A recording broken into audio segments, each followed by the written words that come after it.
If you've ever stood in the supplement aisle staring at $30 bottles of vitamin C, I want you to pause for a second.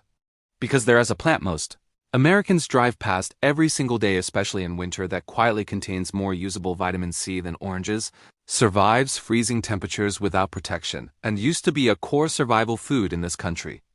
And yet, every year, billions of dollars are spent spraying it, cutting it down, and labeling it a nuisance. I'm not exaggerating. I've researched this, I've tested it, I've harvested it myself. And once you understand what's actually going on here, you'll never look at winter weeds the same way again. This isn't one of those videos where someone cherry-picks a statistic and runs with it. I've been gardening long enough to see nutrition trends come and go. I've watched superfoods get branded, monetized, and stripped of context. And I've also seen genuinely powerful plants get ignored, not because they don't work, but because they don't fit into modern systems. What we're talking about today falls squarely into that second category. Let's start with the claim, because I know that's what raised your eyebrow. Yes, rose hips, the fruit of wild rose plants, contain more vitamin C per gram than oranges. Not supplements, not powders. Real, whole plant vitamin C, paired with bioflavonoids that actually help your body absorb it. That matters, and most people never hear that part. I didn't either, until I stopped repeating what nutrition labels said and started comparing real plants side by side. What makes rose hips especially interesting isn't just the vitamin C content, it's when and where they grow. These fruits form in late summer, ripen in fall, and then they stay through frost, through snow, through months when grocery store produce is trucked in from thousands of miles away. While everything else dies back, rose hips hang on like nature's emergency ration. Now here's where it gets uncomfortable. In the US, wild roses are often classified as invasive, undesirable, or maintenance hazards. Highway departments cut them. Farmers clear them. HOAs remove them. Municipalities spray them. When you add up roadside management budgets, agricultural weed control, herbicide use, landscaping contracts, and restoration projects aimed at eliminating unmanaged growth, you're looking at billions of dollars annually spent removing plants like this from the landscape. Rose hips are collateral damage in a system designed for visual neatness and monoculture efficiency, not nutritional resilience. And before anyone jumps to extremes, let me be very clear. This is not a conspiracy video. No one is secretly meeting in a room saying, let's destroy vitamin C plants. This is about incentives. Systems remove what doesn't generate revenue, doesn't scale easily, or doesn't fit modern land management models. Wild rose hedges don't fit neatly into industrial agriculture. You can't patent them. You can't standardize them. And you definitely can't sell them at scale the way you can pills. I learned this the hard way. Years ago, I planted kale, spinach, citrus trees, all the usual healthy garden staples. Then winter hit, everything struggled. Everything needed protection. Meanwhile, the wild rose along my fence line didn't care. It didn't need fertilizer. It didn't need watering. It didn't need mulch.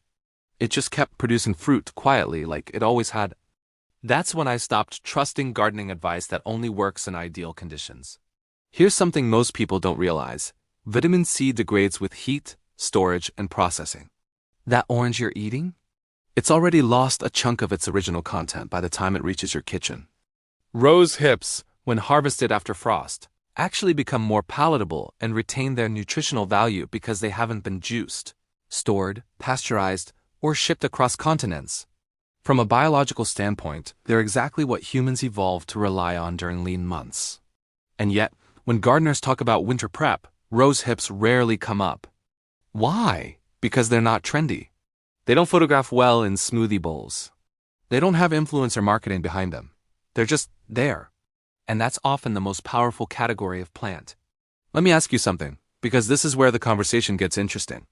Have you ever removed a plant from your yard simply because it was labeled a weed without ever asking what it was actually doing? Most of us have. I definitely have. We inherit these labels without questioning who created them or why. In professional landscaping and agriculture, anything that competes with crops, obstructs sight lines, or resists control gets flagged. Nutritional value is irrelevant in that context. A plant can be wildly beneficial to humans and still be undesirable to a system focused on uniformity. That disconnect is the entire story here. Now, I'm not saying rose hips should replace oranges entirely. That's not how real nutrition works. What I'm saying, based on experience, not hype, is that Americans have been trained to ignore resilient, local nutrition in favor of packaged solutions. And once you see that pattern, you start noticing it everywhere. If you're curious, I've linked a few solid references and harvesting guides in the description, nothing salesy, just practical resources if you want to verify this yourself. I always recommend people cross-check claims. That's how you avoid hype and actually learn something. In the next part, I'm going to break down exactly how much vitamin C we're talking about, how rose hips compare to oranges, supplements, and other winter greens, and why bioavailability matters more than raw numbers. I'll also share the mistakes people make when they first try using them, because yes, there are a few and I've made them all. Before we move on, I want to hear from you. Have you ever seen rose hips growing near your home and ignored them? Or have you discovered a winter plant that outperforms store-bought produce? Drop it in the comments. This channel works best when people share what actually works in the real world. Because at the end of the day, this isn't about nostalgia or foraging fantasy. It is about recognizing that some of the most effective tools we have are already growing around us, quietly surviving winter while we spend billions pretending they don't exist. When people hear more vitamin C than oranges, the first reaction is usually skepticism, and honestly, that's healthy. I'm skeptical by default too. Raw numbers get abused constantly in nutrition content. What matters isn't just how much vitamin C a plant contains on paper, but how much your body can actually use when you need it and under real-world conditions. This is where rose hips quietly outperform most of the things we've been trained to rely on. Let's talk numbers, but briefly and responsibly. Fresh oranges average around 50 milligrams of vitamin C per 100 grams. Wild rose hips, depending on species and growing conditions, can range from 200 to over 1,000 milligrams per 100 grams. That's not marketing copy. That's documented across agricultural and nutritional literature. But here's the part that matters more than the headline. Rose hips don't deliver vitamin C alone. Vitamin C in isolation is fragile. Heat breaks it down, light degrades it. Storage destroys it. And synthetic ascorbic acid, the stuff in most supplements, lacks the supporting compounds that help your body absorb and retain it efficiently. Rose hips naturally contain bioflavonoids, carotenoids, and polyphenols that stabilize vitamin C and improve uptake. That's not theory. That's how plants protect their own nutrients, and humans benefit as a side effect. This is why people who rely heavily on supplements often don't get the results they expect. They're chasing a number instead of a system. I've seen this over and over: gardeners, preppers, budget-conscious families all buying pills while ignoring plants that already solve the problem elegantly. Now let's talk seasonality, because this is where winter changes everything. In summer, you have options. In winter, nutrition becomes a logistics problem. Most fruits are either shipped long distances, grown in energy-intensive greenhouses, or harvested unripe and ripened artificially. That's not inherently evil, but it does mean nutrient loss is baked into the system. Rose hips stay on the plant through winter. They're not picked early. They're not stored in warehouses. They're not sprayed to extend shelf life. When you harvest them after frost, you're getting a fruit that's been naturally preserved in place. In cold climates, that's incredibly rare. Most edible plants retreat underground or die back entirely. And here's something most guides don't tell you. Frost actually improves rose hips. It breaks down some of the starches, softens the fruit, and reduces bitterness. In other words, winter doesn't ruin them, it finishes them. That's a biological advantage, not a coincidence.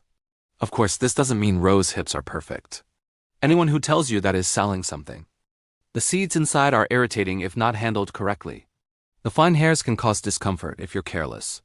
I learned that the hard way early on, and I don't recommend skipping preparation steps. But these are manageable issues, not deal breakers, and they read the kind of things people exaggerate because they've then never actually worked with the plant. This brings us back to why these plants are removed so aggressively. From a land management perspective, wild roses spread easily. They form dense hedges. They resist mowing. They don't respect property lines. For farmers and municipalities, that's a problem. For gardeners focused on resilience, it's a feature. When billions are spent annually on herbicides, mechanical clearing, and maintenance to enforce uniform landscapes, plants like rose hips become targets, not because they're useless, but because they're inconvenient. Nutritional value doesn't factor into those budgets at all. I've spoken with agricultural professionals who openly admit this. Their job isn't to optimize human nutrition, it's to optimize land for specific outputs. Once you understand that, the disconnect stops being mysterious, it's structural. Let me pause here and ask you something. Have you ever grown a plant that thrived when everything else struggled? One that didn't care about soil quality, missed watering, or cold snaps? Those plants are almost always dismissed as weeds first. Drop a comment if you've noticed that pattern in your own yard. Now, let's address a common pushback. Why don't doctors recommend this? Simple answer: doctors aren't trained in wild food systems or seasonal foraging. Their tools are clinical, standardized, and measurable at scale. A plant that varies by region, species, and harvest timing doesn't fit neatly into that framework. That doesn't make it ineffective. It just makes it inconvenient for institutional recommendation. This is why traditional knowledge around plants like rose hips survives mostly in rural communities, among older gardeners, or in cultures that never fully outsourced nutrition to industry. Once that chain breaks, people assume the knowledge never existed in the first place. If you're wondering how people actually use rose hips, I'll get into that in detail next. Teas, powders, syrups, simple preparations that don't require special equipment.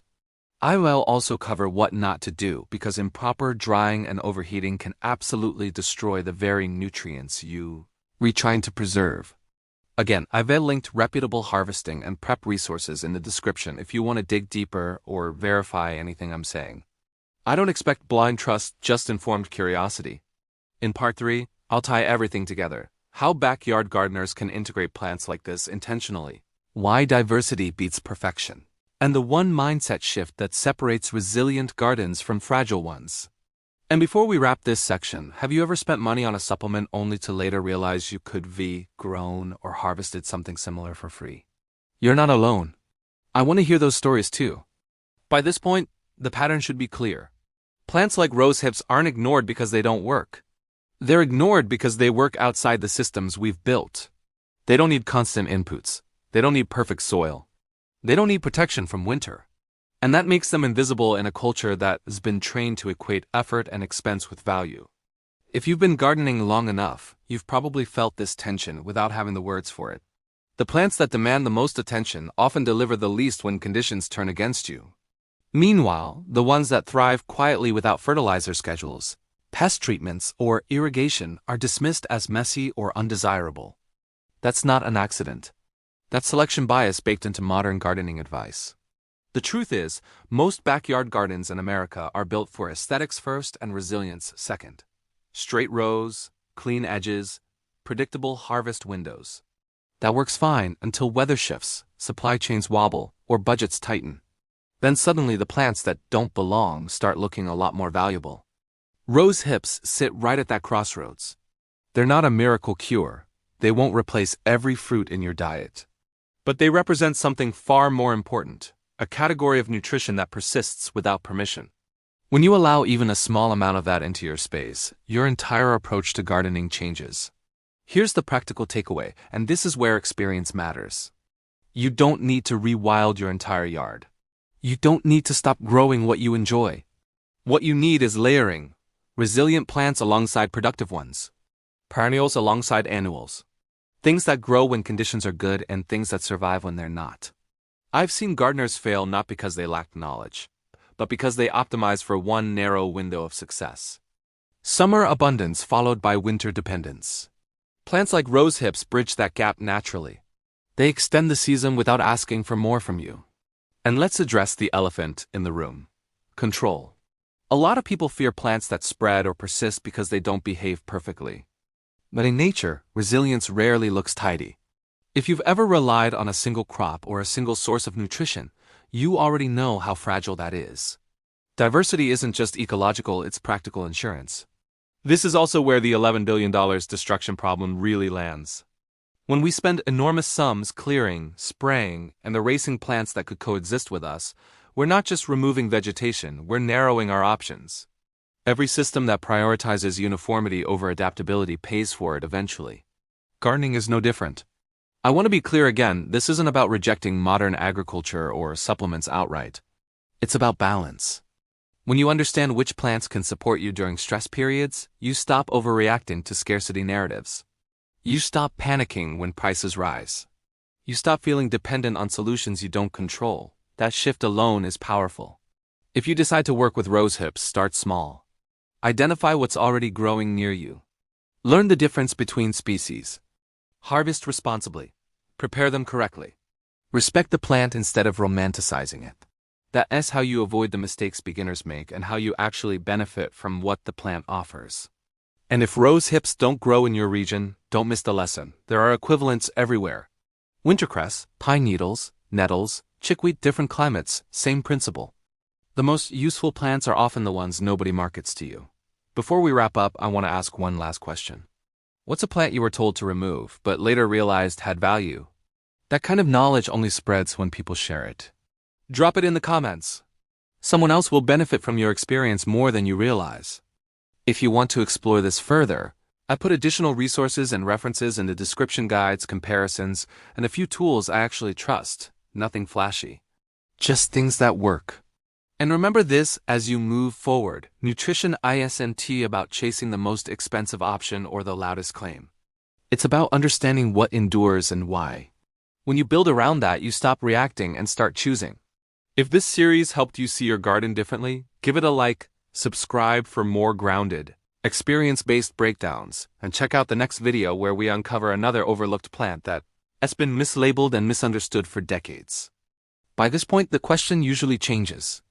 It's no longer, is this plant actually useful? It becomes, if this works so well, why don't more people grow it on purpose? And that question cuts straight to the heart of modern gardening culture. Most backyard gardens in America aren't designed for resilience. They're designed for control. Straight rows. Predictable harvests. Plants that behave themselves. That mindset didn't come from nature. It came from industrial agriculture, suburban aesthetics, and decades of marketing that told people a good garden looks clean, orderly, and empty in winter. Rose hips break that illusion completely. They don't die back on schedule. They don't disappear when it's convenient. They keep producing when the rest of the garden taps out. And psychologically, that makes people uncomfortable. A plant that doesn't need you challenges the idea that gardening success comes from constant intervention. I've noticed something after years of watching gardeners at every level. Beginners want control. Experienced gardeners want cooperation. The moment you stop fighting your landscape and start working with what naturally thrives, everything gets easier and cheaper. This is why plants like wild roses, wintercress, lamb's quarters, and purslane get erased from official gardening advice. They don't sell fertilizer. They don't need fancy systems. They don't require weekly content updates. You plant them once, or you simply allow them to exist, and they do the rest. And here's the uncomfortable truth most people don't want to hear. A lot of money depends on you not realizing this. Not in a sinister way, just in a structural way. Lawn care, landscaping contracts, herbicides, seasonal plant replacement, all of it relies on plants failing on schedule. A winter-proof, nutrient-dense hedge that feeds people doesn't fit into that economy. That's where the $11 billion figure comes full circle. It's not a single line item. It's death by 1,000 cuts, roadside spraying, agricultural clearing, aesthetic enforcement, invasive species programs that don't distinguish between ecological harm and human benefit. Plants like rose hips don't lose because they're bad. They lose because they're inconvenient. Now, let's talk practically, because philosophy doesn't feed anyone by itself. If you're an American backyard gardener and this is clicking for you, the smartest move isn't to rip out your current setup and go wild.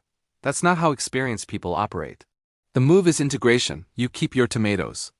You keep your greens. But you also leave space, literal and mental, for plants that don't demand attention. A hedgerow, a fence line, a corner of the yard you stop micromanaging. That's where resilience lives.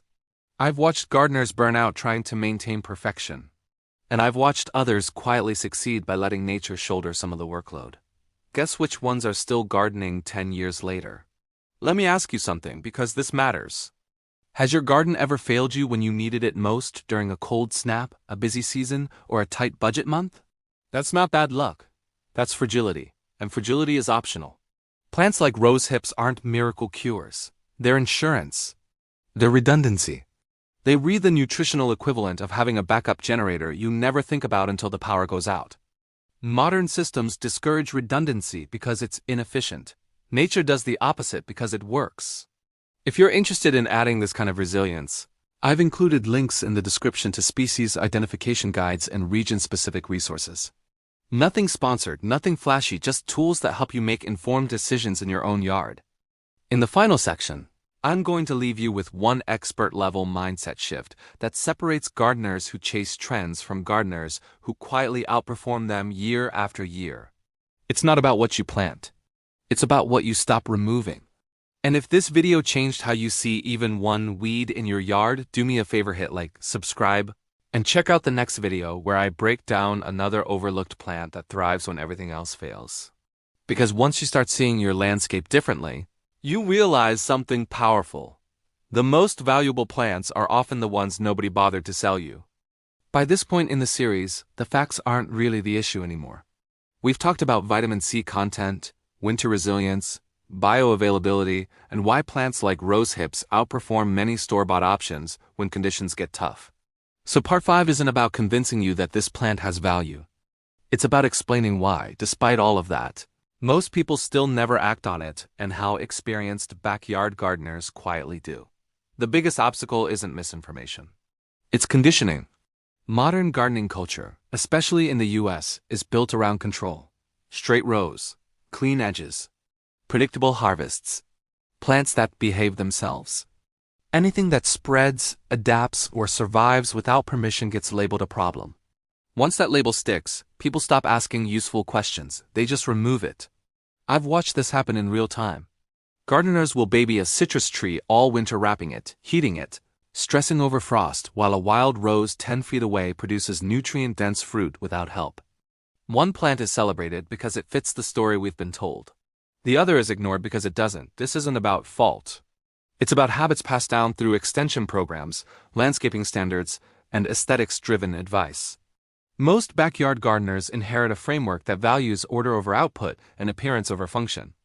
And once you see that framework clearly, you realize how many useful plants fall outside of it.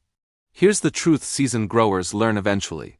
Resilience beats optimization almost every time. A plant that gives you 80% of the nutrition, with 5% of the effort, will outperform a perfect plant that collapses the moment conditions aren't ideal. Rose hips fall squarely into that category. They don't win beauty contests. They don't show off, they just work. Another reason these plants stay overlooked is that they don't scale cleanly into content or commerce. You can't easily brand a hedgerow. You can't standardize wild harvests across every climate. And you definitely can't sell subscriptions to something that grows for free in neglected corners of the landscape. That makes it invisible in a system that rewards repeat purchases and uniform results. But backyard gardeners don't need scalability, they need reliability. I've seen gardeners transform their mindset once they stop asking, "What should I buy or plant next?" and start asking, "What's already surviving here without my help?" That single question changes everything. Suddenly, winter stops being a dead season. It becomes a harvest window for different kinds of value. Let's talk practicality for a moment. Integrating rose hips into a backyard doesn't mean letting your yard run wild or ignoring boundaries. It means intentional tolerance. It means allowing one section of fence line, one hedgerow, or one corner of the property to function as a resilient food source. Pruned when necessary, observed instead of controlled, used instead of erased. And once you do that, something interesting happens. Your relationship with your garden changes. You stop seeing it as a project that constantly demands inputs, and start seeing it as a system that gives back, sometimes quietly, sometimes unexpectedly. This is also where budget comes into play. Every year, I see gardeners spend money replacing plants that never adapted in the first place. Specialty soil, winter covers, fertilizers, supplements. None of those things are inherently bad, but they shouldn't be the foundation. Plants like rose hips remind us what a foundation actually looks like. Let me ask you something that matters more than any statistic. When was the last time a plant surprised you by surviving conditions it wasn't supposed to? Those moments are signals. They're clues pointing toward what works in your specific environment, not in a catalog, not in a zone map, but right where you live. This is why I push back against one-size-fits-all advice. It creates fragile gardeners. And fragile gardeners create fragile gardens. Resilient gardeners pay attention to what persists without praise. If you're wondering whether this means abandoning conventional gardening entirely, the answer is no. This is about balance. Cultivated plants and wild adapted plants serve different roles. The mistake is treating one as legitimate and the other as disposable. Nature doesn't make that distinction. We do. As we wrap this part of the series, here's the expert takeaway I want to leave you with. The most valuable plants in your garden are often the ones no one told you to plant. They don't trend. They don't advertise. They just keep showing up year after year doing their job. That's not accidental. That's evolutionary success. If you take nothing else from this video, remember this: nutrition, resilience, and value don't come from chasing the newest solution. They come from recognizing what has already proven itself under pressure. If you want to explore further, I've placed additional resources and references in the description. No hype. Just solid starting points if you want to verify, experiment, or go deeper. Use them as tools, not rules. And before you move on, I'd really like to hear from you. What's one plant you used to remove, spray, or ignore, but now you're reconsidering? Share it in the comments. Those conversations are how better gardening knowledge spreads person to person, not top down. Remember, it's not about growing more. It's about growing smarter with what actually works where you are. By the time someone reaches this point in the conversation, there's usually one lingering objection left. It's not about vitamin C numbers anymore. It's not even about rose hips specifically. It's the belief that if something were truly valuable, it wouldn't be treated the way it is. That if a plant really mattered, it would already be protected, promoted, and cultivated at scale. I used to believe that too. Experience is what broke that assumption. The truth is, usefulness and system approval are two very different things. Modern land management doesn't reward resilience, nutrition, or redundancy. It rewards predictability. Anything that grows outside a narrow set of expectations gets labeled a problem by default. That's how plants like rose hips, wintercress, and dozens of other cold season edibles end up erased, not because they fail us, but because they don't fit cleanly into industrial logic. One of the most damaging myths in backyard gardening is the idea that control equals success. Neat rows, bare soil, single-purpose plants. That aesthetic didn't come from nature, and it didn't come from long-term human survival either. It came from agriculture optimized for machinery, chemicals, and scale. When you apply that same mindset to a backyard, you end up fighting plants that are actually trying to help you.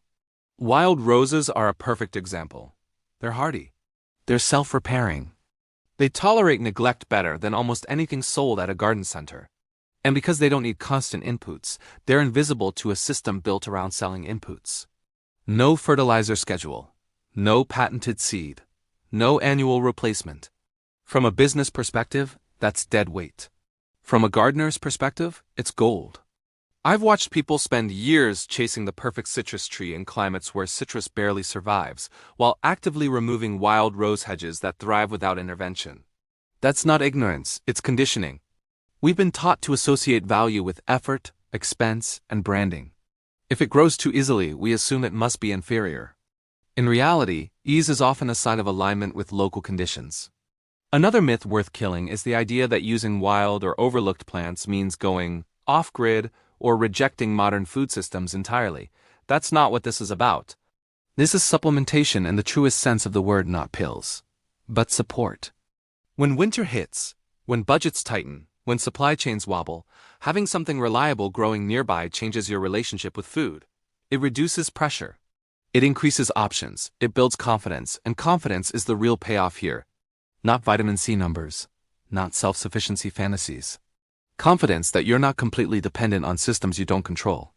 That's why plants like rose hips mattered historically, and why they still matter now, even if no one is advertising them during football games.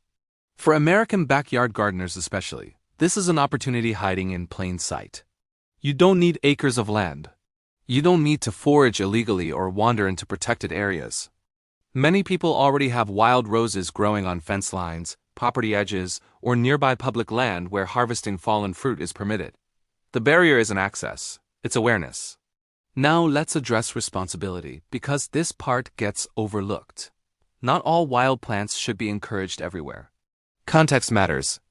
Some rose species can spread aggressively in certain regions. This isn't a call to ignore local ecology or plant blindly.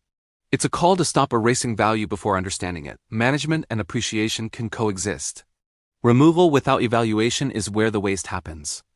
One of the most telling patterns I've noticed over the years is this. Gardeners who learn to work with resilient plants burn out less. They spend less. They panic less when weather turns unpredictable. Their gardens don't collapse when one crop fails because nothing critical rests on a single point of failure. Diversity isn't a buzzword, it's insurance. That's the deeper lesson behind this entire series. Rose hips just happen to be a clean, undeniable example. High nutrition, winter availability, near zero cost, and yet treated as disposable. Once you see that pattern, you start spotting it everywhere in food, in tools, and advice. What's pushed hardest is rarely what's most durable. If there's one expert-level takeaway I want to leave you with, it's this. Stop asking which plant is best and start asking which plant still shows up when conditions get bad. Those are the ones worth paying attention to. Those are the ones systems quietly remove because they make people less dependent. If you want to explore this further, I've left additional reading and practical guides linked in the description. Nothing flashy, just solid information so you can make up your own mind. I encourage that. Skepticism paired with curiosity is how you avoid both hype and stagnation. And before we end this series, I want to hear from you one last time. Has this changed how you look at any plant in your yard? Have you reconsidered something you used to pull without thinking? Those small mindset shifts matter more than any single harvest. Remember, it's not about rejecting modern food. It's about reclaiming options. Because the most powerful advantage a gardener can have isn't yield, it's resilience. And sometimes the plant that gives you that advantage is the one everyone else keeps destroying. If you found this valuable, like the video, subscribe for more grounded, experience-backed gardening insights. And check out the next video where we break down other cold season plants Americans overlook every year. By the time you understand everything we've covered so far, one question tends to linger longer than the rest. If plants like rose hips are resilient, nutrient-dense, winter-hardy, and historically relied upon, why haven't they made a comeback in modern backyard gardening? Not as a novelty, not as a foraging curiosity, but as a legitimate, intentional part of how we feed ourselves. The answer isn't ignorance, it's conditioning. For decades, Americans have been taught subtly and directly that a proper garden is clean, controlled, predictable, and visually pleasing above all else. Straight rows, mulched beds, clearly defined borders. Anything that grows outside that framework is treated as a problem to be solved. And once that mindset takes hold, it doesn't matter how useful a plant is. If it doesn't fit the picture, it doesn't belong.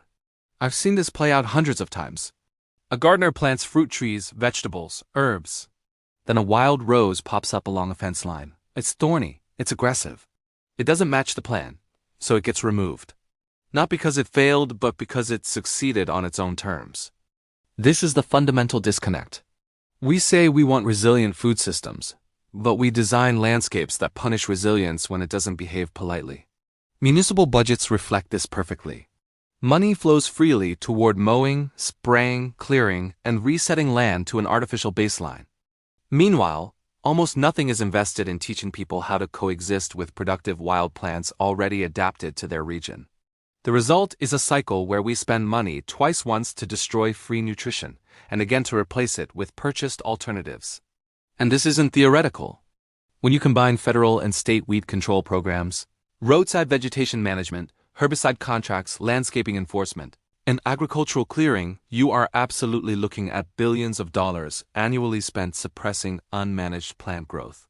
Rose hips are not the target, but they are casualties. What makes this especially frustrating from an experienced gardener's perspective is that these plants don't require conversion. You don't need to rewild your entire yard. You don't need to abandon structure. You simply need to stop fighting plants that are already doing useful work. A single mature wild rose hedge can produce pounds of hips annually with zero input, no fertilizer, no irrigation, no pest control. In winter, when your raised beds are dormant and your grocery bill is climbing, that hedge is still there waiting. But instead of teaching people how to prune it intelligently, harvest responsibly, and integrate it safely, we teach them how to remove it efficiently. That's the tragedy of modern gardening culture. We optimize for control instead of capability. I want to be very clear here because nuance matters. Not every wild plant belongs everywhere. Some species are genuinely invasive and destructive in certain ecosystems. Management decisions aren't inherently evil, but the blanket dismissal of wild edibles as worthless or dangerous is lazy, and it costs us resilience. This is where seasoned gardeners think differently. Experience teaches you that perfection is fragile, diversity is durable. The gardens that survive bad years, harsh winters, and supply disruptions are never the most manicured ones. They're the ones with backups, the ones with redundancy, the ones where something unexpected always seems to survive. That's where plants like rose hips belong. Not as a replacement for everything else, but as insurance. One of the biggest mistakes I see newer gardeners make is chasing optimization instead of stability. They want the highest yield per square foot, the fastest growth, the cleanest aesthetic. And that works until conditions change, when fertilizer prices spike, when water restrictions hit, when weather becomes unpredictable. Suddenly, the plants that once looked messy start looking smart. This is why older gardening traditions valued hedgerows, borders, and semi-wild edges. They weren't accidents, they were intentional buffers. Food sources that didn't need daily attention. Nutrition that didn't depend on perfect timing. Somewhere along the way, we forgot that. If you take nothing else from this series, take this. Food security doesn't come from chasing the newest solution. It comes from stacking simple, proven ones that don't all fail at the same time. Rose hips are one of those solutions, not flashy, not monetized, but brutally effective. And once you start seeing them that way, you can't unsee the pattern. The plants we label as problems are often the ones that don't need us. That independence makes them inconvenient for systems built around dependency, but invaluable for individuals who want options. Before we close this out, I want to ask you one last question. If grocery stores disappeared for a month, how many edible plants in your immediate area would you recognize? Not guess at, not Google. Recognize with confidence. That gap between what grows around us and what we actually know is where real vulnerability lives. If this series has shifted how you look at your yard, your neighborhood, or the plants you've been pulling out without a second thought, then it's done its job. And if you want to go deeper, I've placed additional resources and references in the description. No hype. Just practical knowledge you can verify and use. Remember, resilience isn't about rejecting modern tools. It's about not depending on any single system to survive. The most powerful advantage you can have is understanding what already works quietly, reliably, and without permission. If you found this valuable, take a second to like the video and subscribe. More importantly, share it with someone who still thinks winter means the garden is dead. Because once you see what survives the cold, you start understanding what really matters. By the time you've made it this far, you've probably realized this series was never really about vitamin C, that was just the entry point. What we've actually been talking about is nutritional leverage, seasonal leverage, and knowledge leverage. And plants like rose hips expose a truth most modern gardeners never confront. The most valuable parts of a food system are often the ones that don't need your constant attention. After decades of gardening conversations, workshops, and first-hand trial and error, I've noticed a pattern. Most people design gardens that collapse the moment conditions stop being ideal. They rely on timing, inputs, and perfect weather. That works until it doesn't, and winter is usually where that illusion breaks. Resilient gardens aren't built around peak performance. They're built around continuity. Around plants that show up when nothing else does.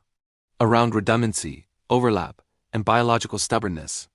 Rose hips and plants like them don't just survive winter, they redefine what winter food even means. This is where mindset matters more than technique. You can memorize planting schedules and still miss the point.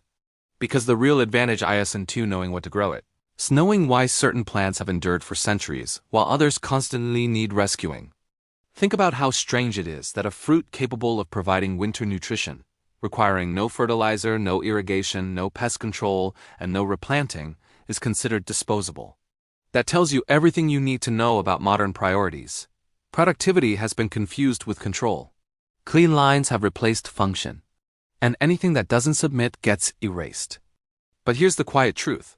Systems that erase resilience eventually have to replace it artificially. Supplements replace plants. Sprays replace diversity. Imports replace local adaptation. And that replacement always costs more financially, environmentally, and nutritionally. Backyard gardeners sit at a unique intersection. You're not bound by industrial rules. You don't need monocultures. You don't need visual uniformity. You can choose plants that serve you instead of systems. That freedom is rare and most people waste it without realizing it. I've seen gardeners spend years perfecting soil mixes for plants that barely make it through winter, while ignoring hedgerows that could feed them without effort. I've seen people obsess over yields while overlooking reliability. And I've seen people quit gardening entirely because their setups were too fragile to survive one bad season. The gardeners who last, the ones who keep growing year after year, almost always have one thing in common. They stop trying to dominate nature and start collaborating with it. They let certain plants stay. They observe instead of erasing. They build layers instead of rows. Rose hips fit into that philosophy perfectly. You don't plant them for quick gratification. You plant or allow them because they're there when you're tired, busy, or unprepared. They don't demand attention. They offer support, and that's the part no one markets. There's no product launch for patience. No affiliate link for long-term thinking. But those are the traits that actually compound. If you're building a garden only for summer, you're building half a system. Winter doesn't need to be productive in the same way, but it should be supportive. It should have backups, safety nets. Quiet contributors, let me be clear about something important. This isn't about rejecting modern food or romanticizing hardship. It's about balance. It's about not outsourcing everything that keeps you healthy. When you understand where nutrition can come from naturally, you make better choices everywhere else too. That's why plants like rose hips bother people, not consciously, but structurally. They challenge the idea that health must be purchased, packaged, or regulated into existence. They prove that some solutions are already solved, quietly, without permission. And that's also why they persist. You can cut them back, spray them, remove them from one place. They reappear somewhere else. Because they're not optimized for convenience, they're optimized for survival. As a gardener, that's the trait worth copying. Before this series ends, I want you to ask yourself one honest question. How many plants in your space are there because you chose them, and how many are there because you were told they belonged? That question alone will change how you see your yard, your garden, and even your grocery list. If this video shifted how you think about winter food even slightly, then it did its job. If it made you pause before calling something a weed, even better. And if it reminded you that value doesn't always announce itself loudly, then you're already ahead of most people. If you want to explore more plants like this or dive deeper into practical, budget-friendly gardening that actually works year-round, I've linked related resources and videos below. No pressure, just tools if you want them. And if you're still here, do me one favor. Look around your space this winter. Notice what's still standing. What's still producing. What's still alive without help. Those plants are teaching you something, whether you listen or not. Because in the end, the most powerful gardens aren't the most impressive ones. They're the ones that quietly keep you fed when nothing else can. By the time you understand everything we've covered so far, a pattern should be obvious. Plants like rose hips don't disappear because they fail. They disappear because modern systems are not designed to reward resilience. They reward control, predictability, and profit density. Anything that doesn't align with those priorities slowly gets pushed to the margins, first ignored, then labeled inconvenient, and finally removed altogether. This is how useful plants vanish without anyone consciously deciding to erase them. If you look back 100 years, Americans had a completely different relationship with winter food. People expected scarcity. They planned for it. They recognized which plants bridged the gap between seasons, and they treated those plants with respect, even if they weren't pretty or easy to sell. Wild roses, hedgerows, and unmanaged edges weren't signs of neglect. They were insurance. Over time, that mindset flipped. Abundance became centralized. Food became something you bought year-round, instead of something you stewarded. Winter stopped being a nutritional challenge and became a logistical one solved by trucking, refrigeration, and chemical preservation. In that transition, local knowledge didn't just become unnecessary, it became invisible. That's the real loss. Not rose hips themselves, but the habit of noticing what thrives without help. Modern gardening culture often reinforces this blindness without meaning to. Seed catalogs push annuals that need constant inputs. Social media rewards pristine beds and clean lines. Even well-meaning advice tends to prioritize yield per square foot rather than yield per year under stress. A plant that quietly produces modest nutrition every winter doesn't a photograph as well as a summer harvest basket. But here's what decades in the dirt teach you. Consistency beats intensity. Every time. A single orange has more vitamin C than a rose hip? Maybe, but oranges don't grow unprotected through snow in half the country. They don't survive neglect. They don't volunteer year after year without replanting. Rose hips do. And when you zoom out over time instead of focusing on a single meal, that difference becomes massive. This is where backyard gardeners hold real power even if they don't realize it. You don't need to convince the world. You don't need to argue with institutions. You don't need to go viral. All you have to do is stop removing plants blindly and start asking better questions. What survives winter here? What feeds pollinators when nothing else does? What produces without fertilizer, irrigation, or protection? Those questions alone change everything. Once you start gardening that way, you notice something else. Plants like rose hips aren't alone. They're part of a quiet category, nutrient-dense, low-maintenance, culturally forgotten species that exist outside mainstream food systems. Wintercress, nettles, chicory, dock, and others all follow the same pattern: strong performers, weak branding. And because they're not monetized aggressively, they're treated as disposable. This is where the $11 billion reality comes back into focus. That money isn't spent because these plants are dangerous. It's spent because they resist simplification. They grow where they want. They don't respect borders. They don't fit into neat economic lanes. So the default response is removal. What is ironic is that the same traits that make them problems for land managers make them ideal for home gardeners who value resilience over aesthetics. If you've ever wondered why your garden feels fragile, why one bad season throws everything off, this is part of the answer. Diversity has been replaced with optimization. And optimization only works when conditions are controlled. Resilient plants assume conditions won't be controlled. That's why they matter now more than ever. I want to be clear about something because this gets misunderstood. This isn't about rejecting modern agriculture or grocery stores. It's about redundancy. It's about not putting all your nutritional eggs in systems you don't control. A few well-chosen perennial or self-seeding plants in your yard want to make you self-sufficient, but they will make you less dependent, and dependence is fragile by nature. When people ask me what single change improved my garden the most, they expect a product or technique. The real answer is simpler and less exciting. I stopped fighting plants that wanted to be there. I observed first. Removed later. Sometimes not at all. That shift alone revealed how many weeds were actually working for me, holding soil, feeding insects, producing food, surviving winter when everything else failed. Rose hips were one of the clearest examples.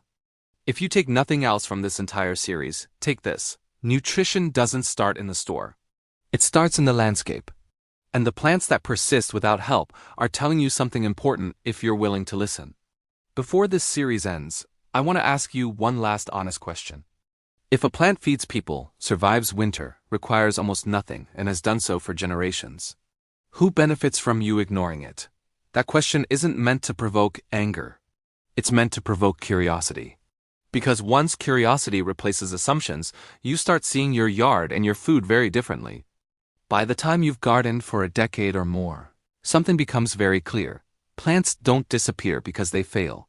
They disappear because systems stop making room for them. That's the quiet truth behind rose hips and dozens of other winter-resilient plants that once played a much bigger role in American backyards. They weren't bred out because they lacked nutrition. They were bred out because they didn't align with modern priorities: speed, uniformity, predictability, and profit. Industrial agriculture rewards plants that mature fast, ship well, look identical, and can be controlled. Municipal land management rewards visibility, order, and ease of maintenance. Homeowners associations reward neatness and compliance. None of those incentives reward resilience, nutrition density, or year-round usefulness. When you view the landscape through that lens, the question stops being, why is this plant destroyed? And becomes, why would it ever be allowed to stay? This is something experienced gardeners eventually internalize. The goal shifts from copying what's popular to building systems that quietly outperform, not flashy gardens. Not Instagram-perfect beds, but landscapes that continue producing when conditions are bad, budgets are tight, or supply chains fail. Plants like rose hips fit into that mindset perfectly, which is why they're almost invisible in mainstream advice and invaluable to people who've actually tested their limits. One of the biggest mistakes newer gardeners make is assuming that if a plant were truly valuable, it would already be mainstream. That logic sounds reasonable, but it doesn't hold up historically. Many of the foods we now consider essential were once dismissed, regional, or ignored until systems changed. Tomatoes were ornamental, potatoes were suspect, kale was livestock feed. The market didn't discover them because they were nutritious, it discovered them because they became profitable and controllable. Wild winter plants operate outside that cycle. They don't need marketing, they don't need constant inputs. and they don't generate recurring purchases. Once you understand that, it becomes obvious why they're framed as problems instead of resources. This is where seasoned gardeners think differently. Instead of asking, "What should I plant?" they ask, "What already wants to grow here?" That shift alone changes everything. When you stop fighting your environment and start observing it, you realize that some of the most useful plants in your yard are the ones no one told you to plant at all. They're volunteers, survivors, plants that adapted without permission. Rose hips are a perfect example. They tolerate poor soil, neglect, cold, drought, and pruning. They don't demand fertilizer schedules or constant watering. And they offer value at the exact time of year when most gardens go dormant. That's not an accident. That's ecological intelligence built over thousands of years.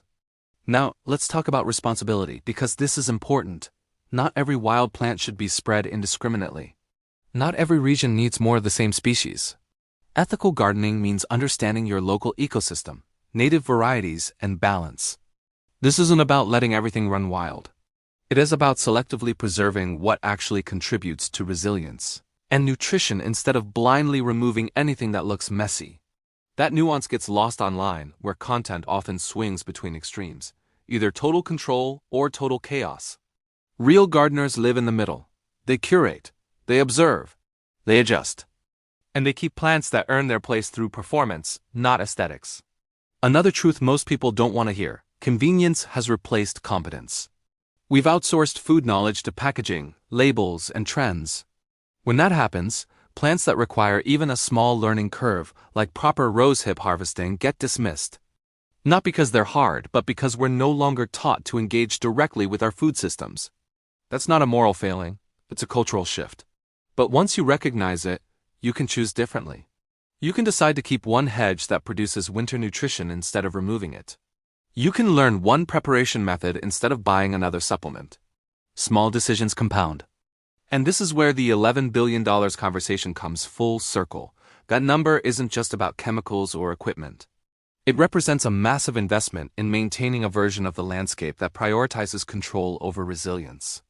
When individuals quietly opt out by learning, preserving, and using plants like this, the system doesn't collapse. But dependence weakens, and that's where real security starts. I've said it before, and I'll say it again. This isn't about replacing grocery stores or rejecting modern food systems. It's about supplementing them intelligently. A backyard that produces something useful in winter isn't radical. It's practical. And practicality has always been the foundation of good gardening, even when trends say otherwise. If you take one thing from this entire series, let it be this: value doesn't announce itself anymore. It doesn't come with packaging or ads. Sometimes it's growing quietly along a fence line, waiting to be noticed by someone curious enough to ask why it's there. If you've made it this far, you're already ahead of most people, not because you agree with everything I've said, but because you're willing to question default assumptions. That's how better gardens, better health, and better decisions are made. If you want to explore more plants like this, I've added additional resources in the description: guides, references, and practical next steps. No pressure, just tools if you want them. And if this series changed the way you look at your yard even a little, consider subscribing. The next video builds directly on this, focusing on winter edibles most Americans actively remove without realizing what they're losing. Remember, it's not about growing more. It's about growing smarter. By the time someone reaches this point in the conversation, something usually clicks. Not because of one shocking statistic or a dramatic claim, but because the pattern becomes impossible to ignore. Plants like rose hips weren't forgotten by accident. They weren't erased because they stopped working. They faded from mainstream awareness because modern systems reward convenience, predictability, and control, not resilience. And that distinction matters more than most people realize. For decades now, Americans have been taught subtly but consistently that nutrition should be easy, fast, and purchased. If something requires observation, timing, or hands-on involvement, it's treated as outdated or impractical. But nature doesn't operate on quarterly profits or supply chains. It operates on redundancy, adaptability, and local abundance. Rose hips thrive precisely because they don't need permission to exist. This is the part no one likes to say out loud. Resilient nutrition requires participation, not expertise. Not perfection, just awareness and engagement. You don't need to be a forager, a prepper, or a hardcore gardener. You just need to stop assuming that value only comes in labeled packaging. When I look back over years of gardening, trial and error, and frankly a lot of wasted money, the biggest lesson wasn't about specific plants, it was about mindset. The people who struggle most with food security, financially or nutritionally, are often the ones chasing optimization instead of stability. They want the best supplement, the top superfood, the most powerful product. Meanwhile, the quiet, durable options get dismissed because they don't make bold promises. Rose hips don't promise anything, they just show up. That's also why they survive winter. They're not optimized for yield or uniformity. They're optimized for survival. And when humans learn to align with that instead of fighting it, the payoff compounds over time. Let's be honest about one thing though. No plant, rose hips included, is going to magically fix a broken diet. This isn't about shortcuts, it's about layers. When you add resilient, winter-hardy, nutrient-dense plants into your landscape, you're not replacing grocery stores, you're reducing dependence. That distinction is everything. I've seen people overcorrect in both directions. Some ignore plants like this entirely. Others romanticize them to the point of obsession. Both miss the point. The real value is balance. A handful of rose hips added to a winter routine doesn't make you radical. It makes you informed. And that's where the $11 billion question comes back into focus. That money isn't spent destroying nutrition directly. It's spent enforcing systems that prioritize uniformity over utility. Straight roads, clean edges, predictable crops, manageable landscapes. From that perspective, wild rose hedges are a problem. From a human survival perspective, they're a gift. Both can be true at the same time.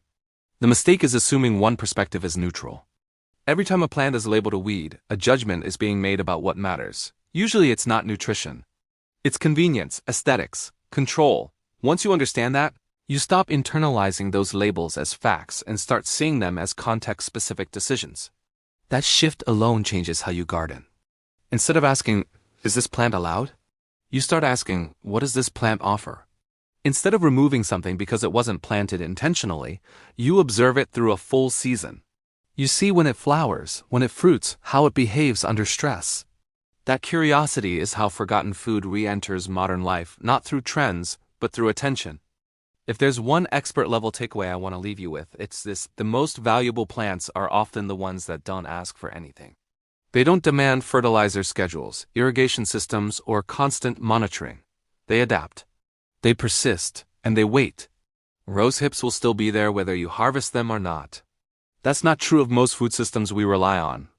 So the real question isn't why we destroy them. The real question is why we stopped noticing them in the first place. If you followed this series all the way through, I hope you don't walk away with a checklist. I hope you walk away with a lens away of looking at your yard, your neighborhood, even roadside plants, and asking better questions. Not, is this useful according to a label? But what role has this played before, and could it again? Because once you start asking that, the world quietly becomes more abundant. If you want resources, harvesting references, or deeper dives into other winter-resilient plants, they're linked below, purely optional, no pressure. And if this way of thinking resonates with you, stick around. The next video builds directly on this. How to design a backyard that feeds you even when nothing goes according to plan. Remember, nutrition was never meant to be flashy. It was meant to last. By the time you reach this point in the conversation, something important should feel different. Not excited in a hype-driven way, but settled, grounded. Because once you truly understand plants like rose hips, you stop chasing nutrition and start positioning yourself around it. That shift alone changes how you garden, how you shop, and how you think about food security in a way no trend ever could. Most backyard gardeners never fail because they lack information. They fail because they've been trained to optimize the wrong things. Bigger harvests, faster growth, cleaner rows, Instagram-friendly results. None of those are bad goals, but none of them are the reason humans survived unpredictable climates for thousands of years. Resilience was. Redundancy was. Quiet reliability was. Plants like rose hips sit outside modern success metrics. They don't scream productivity. They don't offer instant gratification. They don't respond dramatically to fertilizer or pruning schedules, and that's precisely why they matter. When systems wobble supply chains, budgets, weather patterns, these plants don't. They just keep doing what they've always done. Here is something I've been noticed after years of gardening through good seasons and bad ones. The most valuable plants in your yard are rarely the ones you talk about. They're the ones you stop worrying about. The hedge that still produces when you neglect it. The perennial that doesn't care if you're busy for a month. The fruit that hangs on through winter while everything else disappears. That's not laziness, that's biological intelligence. This is where the $11 billion question comes full circle. When a system spends that much money controlling, removing, and suppressing growth, it's revealing what it values. Efficiency over adaptability. Uniformity over resilience. Predictability over nutrition. None of that is inherently malicious, but it does leave everyday people more dependent than they realize. Backyard gardeners are uniquely positioned to step outside that trade-off. You don't need to scale. You don't need to monetize. You don't need perfect rows or annual yields. You just need plants that show up consistently. Rose hips, winter hardy greens, perennial herbs, these don't replace modern food systems, but they soften your dependence on them. And that's where real power lives. One of the biggest mindset shifts I ever made was stopping the question, what's the best plant? And replacing it with, what still works when conditions aren't ideal? That single question filters out most hype instantly. It exposes fragile solutions. And it elevates plants that have quietly been doing the job all along. This also changes how you respond to labels. Invasive, weed, unmanaged. Those words are functional, not nutritional. They describe how a plant behaves in a human-controlled environment, not whether it's useful, edible, or beneficial. Once you see that distinction, you stop inheriting opinions and start making decisions. Now, this doesn't mean letting everything grow wild. It means intentional tolerance. Knowing which plants earn their space, knowing when to manage and when to let be. A resilient garden isn't chaotic, it's selectively permissive. And that skill only comes from experience, observation, and the willingness to be wrong a few times. If there's one expert-level truth I want you to walk away with, it's this. Nutrition isn't scarce, it's misallocated. We spend money extracting, isolating, packaging, and branding nutrients that already exist abundantly in overlooked places. The cost isn't just financial. It's knowledge loss, dependency, fragility. When you harvest rose hips in winter, you're not just collecting vitamin C. You're participating in a food system that doesn't require permission, shipping, or constant input. That matters more now than it did a generation ago, whether we like it or not. And here's the quietest advantage of all, confidence. Once you've sourced real nutrition from your own land, even once you stop being intimidated by shortages, price spikes, or marketing claims, you don't panic buy, you don't chase trends. You evaluate calmly. That's not survivalism, that's literacy. If you've stayed with this series to this point, you're already ahead of most people. Not because you know more facts, but because you're asking better questions. What grows when nothing else does? What lasts without constant help? What have we been taught to ignore? I'll leave you with this. The most valuable plants are rarely hidden. They're just mislabeled. And once you learn to read past the label, your garden stops being a hobby and starts being a quiet, reliable ally. If this series shifted how you think, even slightly, take a second to like the video and subscribe. Not because of the algorithm, but because this channel is about rebuilding practical knowledge, one overlooked plant at a time. And if you want to keep going, the next video dives into other winter-surviving plants Americans unknowingly remove every year and how to spot them before they re-gone. Remember, it's not about how much you grow. It's about what still works when everything else doesn't.